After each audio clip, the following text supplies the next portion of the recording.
Phony environmental and conservation groups are now the biggest private landowners in the world. They lobby government to take property away from local populations, only to develop it themselves later.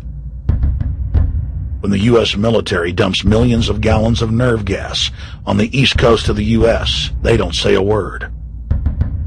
Thousands of companies are creating transgenetic cross-species hybrids, splicing plants, animals, and insects, and releasing the new organisms into the global biosphere, vandalizing the very genetic code of the planet.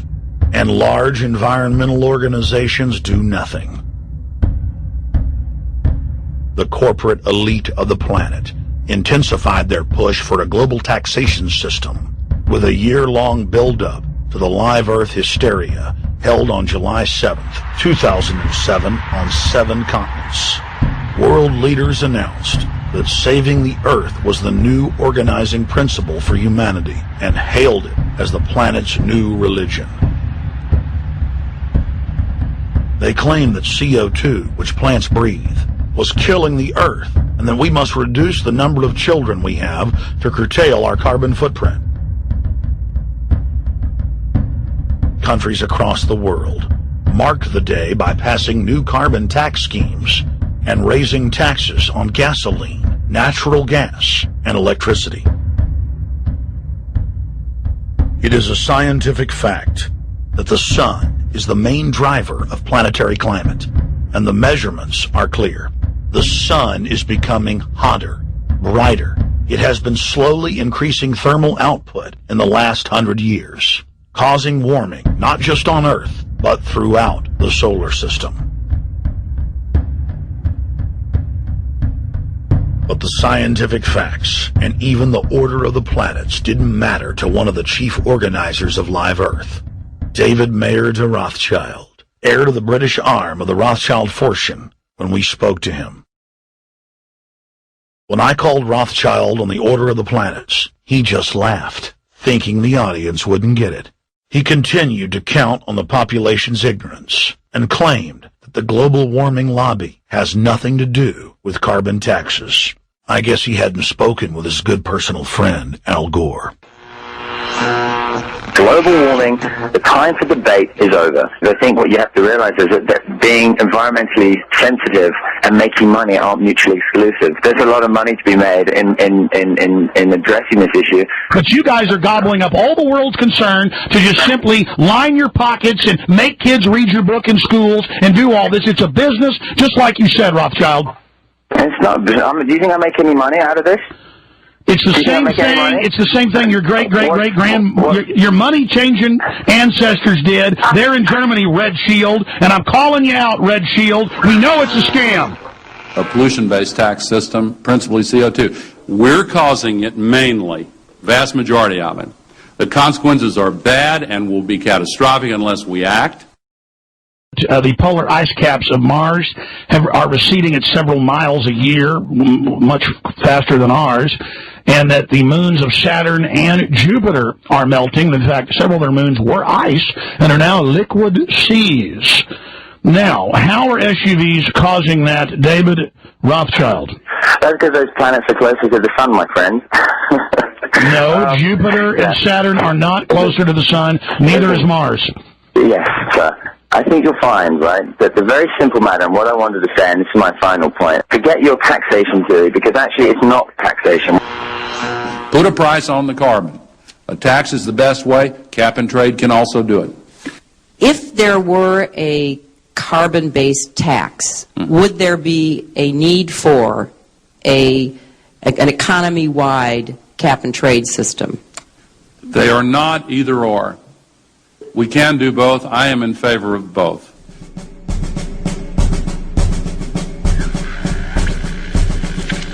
The architects of the New World Order are in a race to complete the structure of world government so they can suppress the independent development of technologies that threaten their monopoly of power, while at the same time steering new developments in the direction the architects chart for humanity. The technocrats call their governing system the final revolution because in the past, empires were enforced militarily. Now enforcement is primarily psychological and economic, and society itself is a construct of the elite who operate outside the controlled paradigm and control the civilization within, just as a child maintains the environment of a fish tank. We are like lab rats, living out our entire existence, never questioning the confines of the cage or the scientists who experiment on us. New World Order engineers have hijacked human destiny. Its controllers have closely studied human behavior for more than 100 years and are now steering us with expert control, using our primitive drives and desires as levers. They have developed their mind control systems to the point of being able to control the average unconscious person like a car.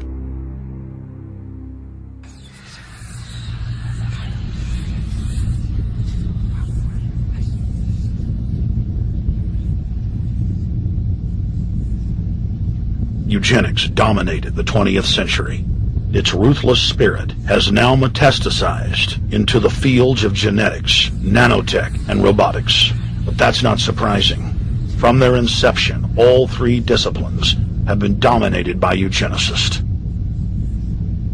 The billionaire founder of Sun Microsystems, Bill Joy, courageously went public in 2000 to warn of a cancerous consensus among the technocratic elite that at best humanity would be completely enslaved by the year 2030, and at worst, mass extermination of everyone but the elite would take place. A who's who of the techno-elite are members of what is known as the transhumanist or post-humanist movement. Many of its adherents see only the beneficial aspects of technology's exponential rise, like bringing sight to the blind, sound to the deaf, and longer life for all. But what many of them don't know is that master eugenicist Julian Huxley founded transhumanism, and that society's controllers openly admit that the new system is designed to progress into absolute tyranny.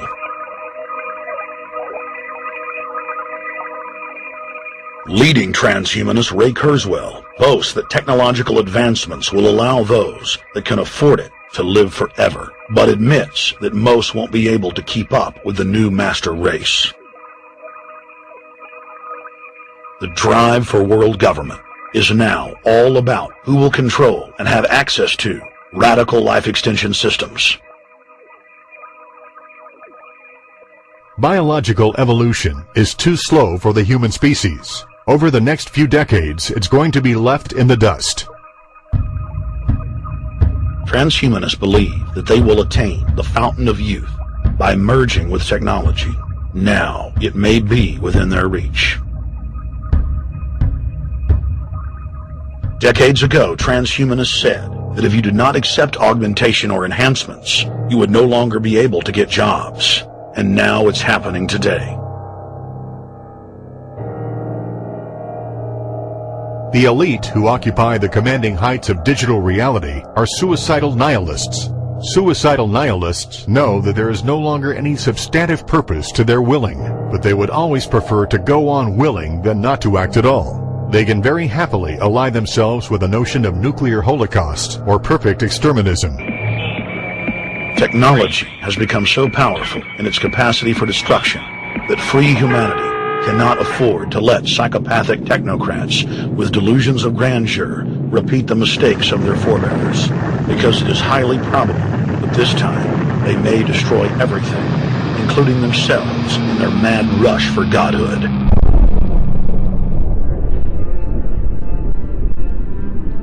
In this film, we have chronicled the Overlord's bloody orgy of experimentation, which already claimed the lives of more than 150 million people in the 20th century.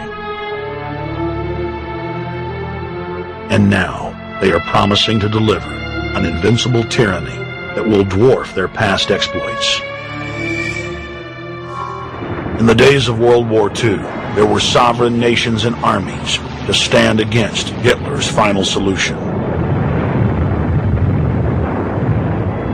Once world government is in place, no one will be able to stop the New World Order's plans for global population reduction.